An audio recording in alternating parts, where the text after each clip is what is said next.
Hello everyone, welcome to my channel Tutor Ravi. So guys, I hope you all are fine and doing well. And guys, ये हमारा second video operating system का जो हमने series start किया था. So guys, first video में हमने discuss किया था ऑपरेटिंग सिस्टम क्या होता है, उसके हमने बेसिक डिस्कस किया था.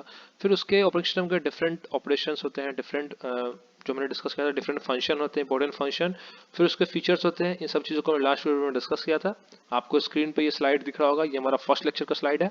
सो गाइज, आज के वीडियो में डिस्कस करने जा रहे हैं abstract view of operating system. Means अगर आपको एग्जाम में आता है कि आप ऑपरेटिंग सिस्टम का एक डायग्राम ड्रॉ करें या फिर एक ऑपरेटिंग सिस्टम को कैसे रिप्रेजेंट कर सकते हैं, तो उस पॉइंट पे आपको ये डायग्राम ड्रॉ करना पड़ेगा. क्लियर है गाइस, जो आपको स्क्रीन पे दिख रहा है, तो इसको हम बोलते हैं abstract view of operating system. अब समझते हैं कि इसमें कौन सी चीज क्या है और हम डायग्राम बनाकर फिर हम डायग्राम के बारे में क्या क्या चीजें लिख सकते हैं. क्लियर है गाइस. सो सबसे पहले यहाँ पे जैसे कि अब हम यूजर हो गए, तो यहाँ पे डिफरेंट टाइप्स ऑफ यूजर है. टोटल एन यूजर्स है, एन नंबर ऑफ यूजर्स है, जो कि डिफरेंट प्रोग्राम्स को यूज कर रहे हैं कंप्यूटर का. सपोज एक कंपाइलर पे कुछ कोड एग्जीक्यूट कर रहा है, एक टेक्स्ट एडिटर यूज कर रहा है. ऐसे ही कोई और यूजर होगा जो एमएस वर्ड यूज कर रहा है, कोई और यूजर होगा जो म्यूजिक प्लेयर यूज कर रहा है, कोई एक यूजर है जो डेटाबेस को यूज कर रहा है. क्लियर है गाइस. नाउ गाइस, अब यहाँ पे क्या है, ये जो यूजर्स यहाँ पे यूज कर रहे हैं कंपाइलर को, टेक्स्ट एडिटर को एंड और भी बहुत सारे फंक्शंस होंगे या फिर डेटाबेस को यूज कर रहे हैं, तो ये सब क्या है, कंप्यूटर के एप्लीकेशंस है. क्लियर है गाइस. अब ये जो एप्लीकेशन प्रोग्राम्स हैं इनको हम कंप्यूटर में इंस्टॉल करते हैं, बट यूजर इनको कैसे एक्सेस कर पा रहा है, with the help of operating system. Clear guys. अब जो ऑपरेटिंग सिस्टम होता है और यहाँ पे कंप्यूटर आर्किटेक्चर या फिर हम बोल सकते हैं यहाँ पे कंप्यूटर हार्डवेयर. क्लियर है, कंप्यूटर हार्डवेयर. क्लियर है. अब कंप्यूटर हार्डवेयर में जो अपर लेवल होता है, यहाँ पे जो सबसे टॉप लेवल होता है, टॉप लेवल, इसको हम बोलते हैं हार्डवेयर कंट्रोलर. क्या बोलते हैं हम? Hardware controller. ये होता है हमारे पास टॉप लेवल में. सिमिलरली जो हमारे पास ऑपरेटिंग सिस्टम का बॉटम लेयर होता है, ऑपरेटिंग सिस्टम का जो बॉटम लेयर होता है हमारे पास, बॉटम लेयर या बॉटम लेवल, इसको हम बोलते हैं यहाँ पे क्या, डिवाइस ड्राइवर. Clear guys. अब ऑपरेटिंग सिस्टम जो होता है, जैसे कि यूजर कंप्यूटर के साथ कनेक्ट कर पा रहा है with the help of operating system, और ऑपरेटिंग सिस्टम में भी जो सबसे बॉटम लेयर होता है जिसको हम बोलते हैं डिवाइस ड्राइवर, ये डिवाइस ड्राइवर कंप्यूटर हार्डवेयर के जो सबसे टॉप लेवल है जिसको हम बोलते हैं हार्डवेयर कंट्रोलर, उसके साथ इंटरेक्ट करके एंड देन जो यूजर होता है वो कंप्यूटर के फंक्शंस को एक्सेस कर पाता है. Clear guys. सो यहाँ पे जो डिवाइस ड्राइवर है वो डायरेक्टली हार्डवेयर कंट्रोलर के साथ क्या करता है, इंटरेक्ट करता है एंड फिर उसी की हेल्प से जो यूजर है वो सारे कंप्यूटर के जितने भी ये कम्युनिकेशन कंपोनेंट्स हैं या फिर इनके जो फंक्शंस हैं उसको यूज कर पाता है. एंड गाइस, एक और चीज, अब एप्लीकेशन प्रोग्राम है, तो एप्लीकेशन प्रोग्राम को क्या करते हैं हम अपने कंप्यूटर सिस्टम में इंस्टॉल करते हैं. जैसे कि कंपाइलर हो गया, तो आप कोड करते होंगे C compiler, Java compiler, C plus plus compiler, तो इनके हम कंपाइलर्स को कंप्यूटर में इंस्टॉल करते हैं, फिर यूज करते हैं. और अगर यूज नहीं होता है तो हम इन एप्लीकेशन प्रोग्राम को अनइंस्टॉल भी कर सकते हैं.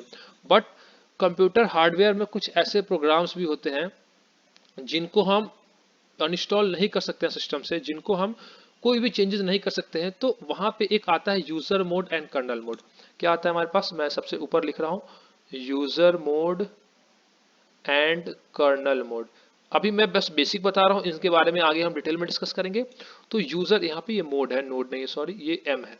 तो user mode and kernel mode. Kernel mode में ऐसे प्रोग्राम्स होते हैं जिसको यूजर डायरेक्टली एक्सेस नहीं कर सकता है, बट यूजर मोड के प्रोग्राम्स को यूजर डायरेक्टली एक्सेस कर सकता है, उनमें चेंजेस कर सकता है. Clear guys.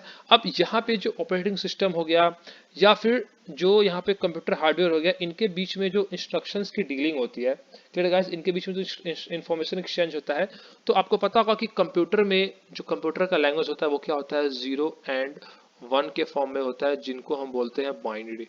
Clear guys. तो ह्यूमन लैंग्वेज को कंप्यूटर लैंग्वेज में चेंज करते हैं, और कंप्यूटर कौन सा लैंग्वेज समझता है, 0 और 1 की फॉर्म में. तो फिर इसी लैंग्वेज में जो ऑपरेटिंग सिस्टम होता है वो जो यहाँ पे हार्डवेयर होता है कंप्यूटर हार्डवेयर के साथ डायरेक्टली डील कर पाता है कि यूजर कैसे इन एप्लीकेशन प्रोग्राम्स को यूज कर पाएगा. अब उसमें भी होता है कि जब आप एक टाइम पे एक से ज्यादा प्रोग्राम को एक्सेस करते हैं, जैसे कि अब एन नंबर ऑफ यूजर्स एक ही टाइम पे सभी एन चीजों को यूज करेंगे, तो वहां पे क्या होता है, एक बार में एक ही प्रोग्राम को कोई एक्सेस कर सकता है. बट वहां पे क्या होता है कि फ्रिक्वेंटली एक टर्म है कॉन्टेक्स्ट स्विचिंग, जो कि मैंने फर्स्ट वीडियो में बताया था. मैं यहाँ पे लिख रहा हूँ क्या होता है, कॉन्टेक्स्ट स्विचिंग. क्लियर है गाइस. कॉन्टेक्स्ट स्विचिंग होता है। तो ये कॉन्टेक्स्ट स्विचिंग होता क्या है, ये सब आगे हम डिटेल में डिस्कस करेंगे। आप बेसिकली ये समझ सकते हैं कि यहाँ पे जितने भी प्रोसेसेस हैं उनके बीच में सीपीयू का जो स्विचिंग है वो इतना फास्टली होता है कि यूजर को रियल वर्ल्ड में पता नहीं चल पाता है, रियल यूजर्स में। Clear guys? बट वो होता है, वो एग्जिस्ट करता है वहाँ पे कॉन्टेक्स्ट स्विचिंग। मीन्स आपको कुछ टाइम के लिए आप म्यूजिक प्लेयर यूज कर रहे होंगे, फिर दूसरा यूजर कुछ टाइम के लिए वो यूज कर रहा होगा, बट इतना फास्ट होता है कि हमें उनके बीच में जो डिफरेंसेस है वो पता नहीं चल पाता है। Clear guys? अब यहाँ पे क्या है कि जो यहाँ पे जितने भी प्रोग्राम्स होते हैं, लाइक कंपाइलर हो गया, टेक्स्ट एडिटर हो गया, इनको कंप्यूटर सिस्टम में रन करने के लिए जो ऑपरेटिंग सिस्टम होता है वो इनके लिए इन्वायरमेंट क्रिएट करता है। अब इन्वायरमेंट क्रिएट करने का मतलब ये हो गया, जैसे कि आप समझिए कि सपोज आपने कंपाइलर को इंस्टॉल किया है। क्लियर है? ये कंपाइलर है, आपने इसको सिस्टम में इंस्टॉल किया है। तो सपोज ये जो कंपाइलर है ये हमारे पास है 500 MB का। तो इसको इंस्टॉल होने के लिए इसका जब स्पेस है 500 MB, तो ये सिस्टम में कुछ स्पेस ऑक्यूपाई करेगा। Clear guys? अब आगे फर्दर आप ये भी पढ़ेंगे, एक टॉपिक हमने डिस्कस किया था पहले, मेमोरी मैनेजमेंट करके। मैं आपको स्लाइड दिखा दूं, यहाँ पे सबसे टॉप पे दिख रहा होगा इंपॉर्टेंट फंक्शन में, ये देखिए गाइज मैंने यहाँ पे अंडरलाइन किया है, मेमोरी मैनेजमेंट सबसे टॉप पे है। तो यही चीज यहाँ पे यूज आता है कि जब कंपाइलर इंस्टॉल होगा तो इसको कहाँ पे इंस्टॉल करना है, जहाँ पे इंस्टॉल हो रहा है वहां पे इसके मेमोरी साइजेस को कैसे डिवाइड होगा, वहां पे एक आप टर्म पढ़ेंगे मेमोरी मैनेजमेंट में। तो कैसे स्पेस एलोकेशन होता है, इस 500 MB के लिए स्पेस क्रिएट करना सिस्टम में, ये सब काम भी ऑपरेटिंग सिस्टम करता है। तो हम किसी भी सॉफ्टवेयर को जब इंस्टॉल करते हैं तो अब इंस्टॉल करेंगे कंपाइलर को तो ये स्पेस लेगा हार्ड डिस्क में। Clear guys? तो हार्ड डिस्क में स्पेस क्रिएट करना, फिर उस स्पेस पे इस कंपाइलर को मैप कराना। Clear guys? अब मैप करा दिया हमने, कंपाइलर इंस्टॉल हो गया है। अब सपोज आपने कोई कोड लिखा है, आपको कंपाइलर को एग्जीक्यूट करना है। तो एग्जीक्यूट करने के लिए क्या होता है कि जो कंपाइलर होता है उसको हार्ड डिस्क से रैम में लाना पड़ता है। तो रैम में जब ऑपरेटिंग सिस्टम लाता है तो रैम में कुछ स्पेस चाहिए होता है। Clear guys? तो वो स्पेस भी कौन क्रिएट करेगा? Operating system. उसके बाद ये कंपाइलर, यहाँ पे मैं एक बार डायग्राम बनाया था, इंस्टॉल हो गया है। फिर इसको रन करने के लिए यहाँ पे जब रन होगा तो इसको लाना पड़ेगा कहाँ पे? इसको लाना पड़ेगा रैम में। Clear guys? इसको लाना पड़ेगा रैम में, और फिर वहां पे रैम में लोड, इसको एग्जीक्यूट करने के लिए टू एग्जीक्यूट। Clear guys? इसको रैम में लोड करना पड़ेगा और तब जाके जो कंपाइलर होगा वो एग्जीक्यूट हो पाएगा। Clear guys? तो ये एक बेसिक होता है कि किसी भी प्रोसेस को, किसी भी एप्लीकेशन को, किसी प्रोग्राम को जब रन करना हो तो किस तरह से उसको स्पेस क्रिएट होता है। अब ये सब चीज़ आगे हम डिटेल में पढ़ेंगे कि कैसे कैसे मेमोरी मैनेजमेंट टेक्निक्स हैं कितने सारे, फिर कैसे वो रैम में आता है, मेमोरी में वहाँ पे डिवीजन होता है स्पेसेस का, ये सब चीज़ें हम आगे पढ़ने वाले हैं। Clear guys? तो ये था एक basic abstract view of operating system. अब इसमें मैं एक और चीज़ डिस्कस करूँ कि जो कंप्यूटर सिस्टम होता है वो रफली 4 कंपोनेंट्स में डिवाइड होता है। आप इस डायग्राम से भी देख सकते हैं कि जो 4 कंपोनेंट्स है, यहाँ पे मैं लिख रहा हूँ एक बार, जो 4 कंपोनेंट्स होते हैं हमारे पास, वो होते हैं हमारे पास, एक हो गया हार्डवेयर। फिर गाइस देखो कि हमारे पास एप्लीकेशन प्रोग्राम्स, फिर एक आ गया हमारे पास ऑपरेटिंग सिस्टम, और एक आ गया यूजर्स जो इन हार्डवेयर एप्लीकेशन प्रोग्राम्स को यूज कर रहा है। Clear guys?